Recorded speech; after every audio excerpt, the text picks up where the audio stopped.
This is the Entertainment for One podcast, and I'm Anthony. You already know that. You should already know that. And thank you for watching.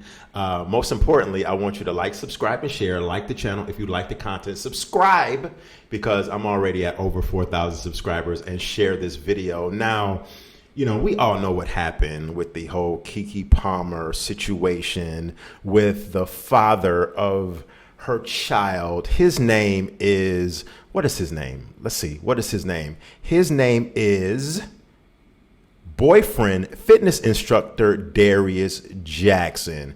Now, the reason I decided to call this video, was he right? Because listen, we all know what happened. If you don't know, KeKe Palmer, who was an actress, I think she's a singer too, but she's well known, been in tons of movies. You know, she was at an Usher concert, and Usher, she went on stage, and Usher serenaded her. So first of all, Usher was not in the wrong, because Usher was just doing his thing. Usher does what he does, serenade the women. And, you know, she got on stage, and she was wearing a very, very revealing dress, showing her ass, showing her thong.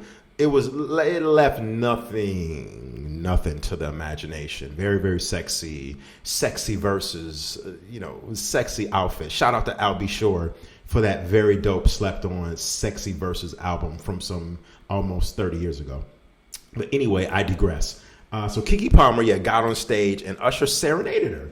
And, you know, soon thereafter, her boyfriend, Mr. Jackson, Mr. Jackson, Darius Jackson, got on Twitter. He got the Twitter fingers, and he started to show some slight disapproval for the outfit. He tweeted, "This outfit, though, you a mom." You know, so that caused a lot of backlash, because he also went on to say that we live in a generation where a man of the family doesn't want the wife and mother to his kids to showcase her booty cheeks to please others, and he gets told how much of a hater he is. And then he goes on to say in the tweet further, in another tweet, that this is my family and my representation. I have standards. I have morals to what I believe. I rest my case. Was he wrong for the tweet? And listen, the vitriol, women everywhere, from all shades, colors, creeds, have been just destroying this man, you know, wrongfully so, rightfully so. You know, we'll talk about that. And, you know, you can imagine the backlash he's been getting, considering the type of climate that we live in right now, and that everybody has opinion. And normally I don't even talk about stuff like this, but I felt the need to kind of, you know, talk about a little bit of it in a certain kind of manner and way, and flip it and ask, you know, you, the audience, what do you think about it, more importantly. So was he wrong for doing it? Me personally, I think, Darius, bruh, you were wrong as hell for the way you went about doing that. Because first of all, my brethren, my brother, I don't know you, so I can't call you my brother. I take that back. First of all, you know, my dude, if you had a problem with the way KeKe was dressed, and listen, I don't know their family structure, their dynamic. I don't know if they're together or if they're co-parenting or what, but she just did give birth 4 months ago. So she was showing the whole world her post-pregnancy body, which women like to do. Women like to show that, you know, I just had this baby and I still got it. My boobs are big. The ass is still fat. I'm banging, even though I just had a kid 4 months ago. But Darius, man, listen, you should have, like I said, don't know their family dynamic, don't know if they're still together, if they're cool, just co-parenting or what. But if they're together like that and you're claiming her as your woman, they're not married, you should have addressed that before she left the house, if you are living together or if you have a tight relationship with her. Because first of all, a woman should not leave out the house without, if you're together with this woman, whether you're married or in a serious relationship, you're going to know how your woman is going to leave out that house before she goes to do whatever she's doing. Go chill with her girlfriends, go to a concert, whatever.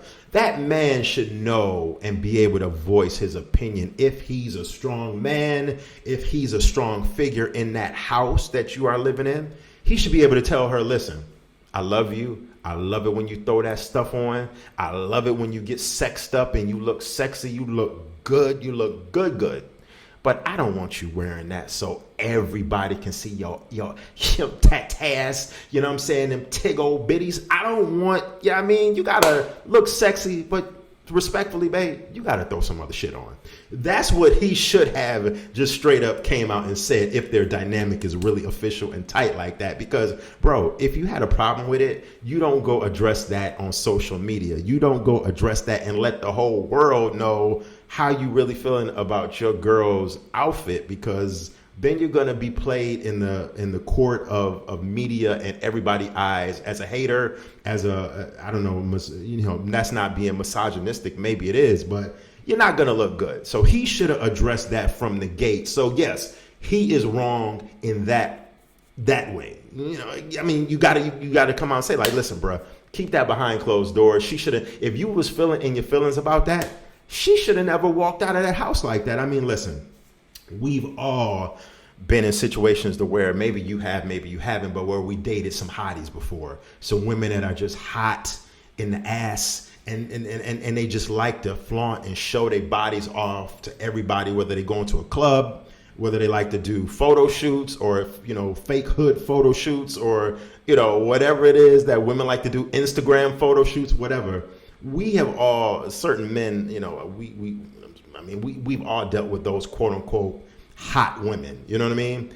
And it's up to us to police that. And we have a certain level of security to where we feel like we don't mind our women going out here and looking good and showing her ass and breast to everybody, then more power. You know, it's all about a certain man's level of security, a certain man's level of that dynamic of that relationship that him and that woman have, and him knowing, you know what, at the end of the night, I know my wife, my girl is going out here to do her thing and to chill and look good, but I know she coming back to me. So y'all can look all y'all want. Look but don't touch. Touch but don't taste. Taste but don't. That be the motto. You know what I'm saying? Look but don't touch.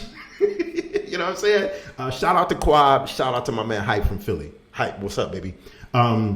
Look but don't touch. You know what I'm saying? As long as you know that, you know, your girl, your woman, your wife is leaving the house and it's on look but don't touch. Touch but look but don't touch. Touch but don't taste. Taste but don't swallow. That be the motto. If you know it's a look but don't touch situation, then you good. It's all about that man's security. Now, one thing that I'm going to talk about too real quick and briefly is that a lot of times, and I can honestly say that sometimes us men get insecure here when we dating women that are either on a different standard, high level, or, you know, she's fine or whatever. Sometimes men get it twisted in our insecurity sometimes. And have I been a victim of this? Maybe these thoughts came into my head, of course, years ago, but I never was that kind of dude that was like, you know, I've always been pretty secure within myself for the most part, you know, dealing with, you know, women and relationships and all of that. But, you know, there's a time when we all have a certain level of immaturity. And I admit to that as well. But a lot of times, you know, men think that, you know, if we date a hottie, a woman that's hot, a woman that's finer than or a woman that's like at a status of like a KeKe Palmer or at a higher status than us or whatever, we think that if we get her knocked up or if that we get her pregnant, that it's going to slow her down and it's going to prevent her from going out here looking good, and that, you know, we can look at it and be like, you know what, she has my baby, I got her pregnant, you know what I'm saying, my job is done, now she can stay in the house, wash these dishes, cook that food, and I can keep her under wraps, you know, so no other man can see all of that, what she got going on. But little do we know, in today's climate, the way today's climate is, women, as soon as they have a baby, depending on their level of maturity, depending on where that relationship is at, after a woman has that baby, a woman wants, you know, you think that you're going to slow her down, but that's the complete opposite. She's going to want to turn up. She's going to want to go out here and show everybody what she's working with, you know? So men, I feel like we have to be careful when it comes to thinking that we could slow a woman down by getting her pregnant and having a baby. I know that's some crazy thinking, but a lot of times us men think like that, and it could have definitely a reverse effect, and you might not like that effect because she's going to go out here, she's going to hit the streets, and not in a sexual kind of manner, meaning that everybody's going to get their touch and feel with her, but she's going to go out here and show everybody her body and what she's working with. So that could have a very reverse effect. So it's just one of those things to where, I don't feel like he was body shaming her. I don't feel like he was being a judgmental boyfriend. I just feel like he should have just handled that behind closed doors, and it should have never got to the point of going on social media. Anytime you go on social media and address something that's going on in your relationship, it's always a disaster, and it's always a recipe for disaster. And just to play devil's advocate here and kind of like throw this out there, and definitely not defending him, but we all know Usher's history, right? I mean, we all know the rumors that we've heard about Usher, those rumors about him having an STD, Usher having herpes allegedly. We've heard these rumors for years. Maybe he was a little bit heated and turned up himself because he was like, hold up, Usher is all in your face, all, you know what I mean, on you, serenading you, even though her and Usher didn't get, intimate or nothing like that. But maybe in the back of his head, he's thinking, this man got herpes possibly, and you going to be all up in his face, and then you going to come back to me. I'm just throwing it out there. I don't know if Usher really has a STD or none of that, but this is just some stuff that I remember, and we all remember hearing about some 4, 5, 6 years ago that's been out there on full blast for everybody to know, but it's kind of been forgot about. So I don't know. Let me know in the comment section what you think. To me, it's just a fun topic to talk about and discuss. I don't normally talk about this kind of gossip and stuff like this, but hey, you know what? It is what it is. Once again, this is the Entertainment for One podcast, and you already know, this is AP Anthony, and thank you for watching, and I will check you later. Peace.